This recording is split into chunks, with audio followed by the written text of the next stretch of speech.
Almost two big wins, and you've come all the way from the qualifications. How do you feel physically? Right now, I feel like I need a nice good sleep because last night after the match didn't finish till after 1 o'clock or 1 o'clock, and I didn't get to sleep till probably 3 in the morning. So because you have to, take care of all the things you need to with the physios and stretching and everything like that. It takes time, and then to get back to the hotel and be able to fall asleep after all the emotions in a match, it's not always easy. So I didn't have much time to really come back. I mean, I did have a nap before 4 o'clock, but still, it felt like I was just here the other day, and then I have to play again. So, hopefully now I'll have a little bit more time, and I've trained hard before coming into the hard court series. So hopefully I'll be able to recover as quickly as possible. And to follow up on that, yesterday you've won against a top 10 player. Actually, today you've completed your first 2 times you've beaten 2 top 10 players back to back in a tournament. Do you realize it? And how does it feel? Well, one of my goals after coming from Europe, I set up a new set of goals, was to beat a top 10 player. And I played one in Stanford, Kerber, and I didn't win there. I lost in 3 sets. And, when I played Ivanovic and beat her, I, realized what I did. I accomplished one of my goals that I set for the rest of the year. And, I was very happy that I was able to achieve that, but at the same time, my coach and I were talking. He's like, "Listen, you did achieve one of your goals, but let's not be satisfied. You have another match to play, and there's plenty more tournaments to be played. So, you've trained hard to keep competing in this tournament, and don't be satisfied with one win to get 2." So that's kind of what we were talking about before. Okay, well, I'll continue. It's been a long time coming for you. You haven't played quarterfinals in a premier event in 2 years. Yeah. Last time was in Stanford, actually, a couple of years ago. Yeah. That's how does it feel, actually, to be back into the last 8? It's a completely different feeling because when I did it in Stanford, it was almost like a fluke.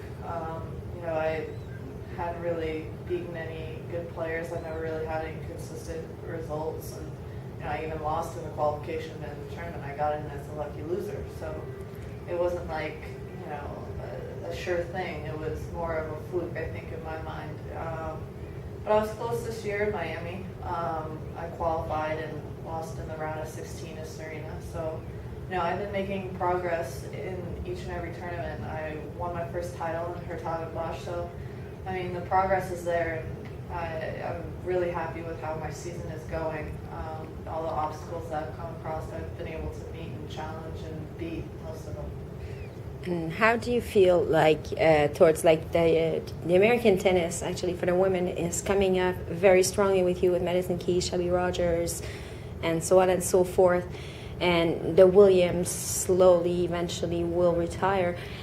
But there's like a big, strong field of female players coming from the United States. What is it to be part of that? And do you think that's it? The Williams sisters are big shoes to fill. Oh, definitely. Any American great tennis player are big shoes to fill, from Billie Jean King, Chris Evert, Lindsay Davenport, Jennifer Capriati. Those are household, Hall of Fame names, as well as Serena and Venus eventually. And to be a part of the conversation that could possibly, step in when they are done playing is very nice to hear. And being a singular sport, it's nice to have a couple of girls along with you that you feel like are pushing you at the same time, but also a camaraderie of all being Americans. Shelby and I are really good friends off the tour, so it's great to see her have a good tournament because I know she's, hasn't always had the best of seasons, but she made the finals a couple weeks ago, and I always enjoy my friends playing well. Last thing, I promise. Are you ready to take on Djokovic now? Yeah. No, I mean, I was joking with my coach this morning. He said his father had called him and he said, listen, she played Ivanovic and now she's playing Djokovic, so she might as well tomorrow play Djokovic. And so I thought that was really funny. So I have a good sense of humor and about myself even. I can laugh at myself all day. So, I thought it was a good point to point out. All right, thanks a lot.